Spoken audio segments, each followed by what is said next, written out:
Okay, this is also part of the Gadget Guard team.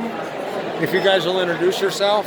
My name is Anton Kazakov. I'm a junior mechanical engineer at the University of Pittsburgh. I'm Luke Simpson. I'm in my master's for biomedical engineering. Okay, so tell me what part you guys played in this project. So I did a lot of the CAD and prototyping work. Be sure you speak up too because of the noise. So I did a lot of sort of the computer modeling and simulation for the product. So for example, in our prototype we have some fine 3D printed parts with tight tolerances so they allow movement and the correct precision. So that took a lot of iterations, stuff like that. We also have laser cut bent sheet steel that we use for our internal structure, as well as some circuitry components. Right. I also came up with a couple of the attachment methods for the entire system. So, what do you think about this concept? You obviously followed our patent.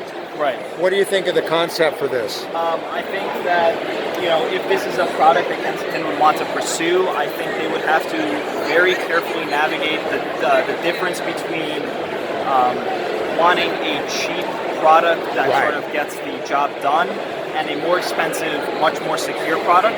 Because this sort of falls in between the two, where it's a little more high-end than just a stick-on option, but not necessarily as secure as a mechanical secure device that uses that. But the real trick is integrating the Kensington locks with a device to attach to a laptop that doesn't have a slot. Right, so right now, this device does just that. So pretty much the basis of it is that we're not introducing any additional security measures to this system. Right. So the entire security of this device is based on the Kensington lock. So the only way that you can remove this plate from the laptop by melting the hot melt adhesive at the bottom is by removing the case and applying a power source right here. However, if the case is on and the lock is secured through the case, you now have to get through the lock to remove the case. So the only way that you can remove this device is to first get through the lock, which essentially means that we're not introducing any additional risk by using this device versus a computer with a security slot. Was it a good project for you guys? Yeah, I think it was. I think it was a great project. It was really great sort of exercise in design and designing for manufacture essentially.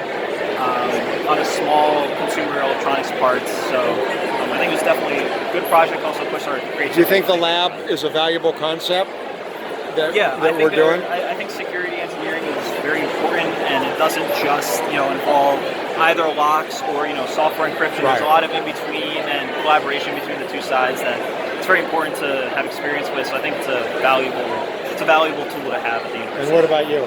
I agree. I think it's pretty important, especially with technology these days getting a lot smaller. It's pretty important to follow along in parallel with that and able to, make devices that can secure the smaller objects. Right. Cool. So you enjoyed the course? Definitely, yeah. How would you rate it, practicality versus theory, in your engineering school here? I think that a lot of the theory was more just like, how do we get it to actually lock in, but then it is very practical in a way that it doesn't come off unless we take the case off or the lock out of it. But from the value of the course, it's more practical probably than more of the courses that you had for the last 4 years. Oh, yes, of course. Because, a lot of the other courses that I've taken, I'm in bioengineering, so a lot of it's on just concepts and different applications of those.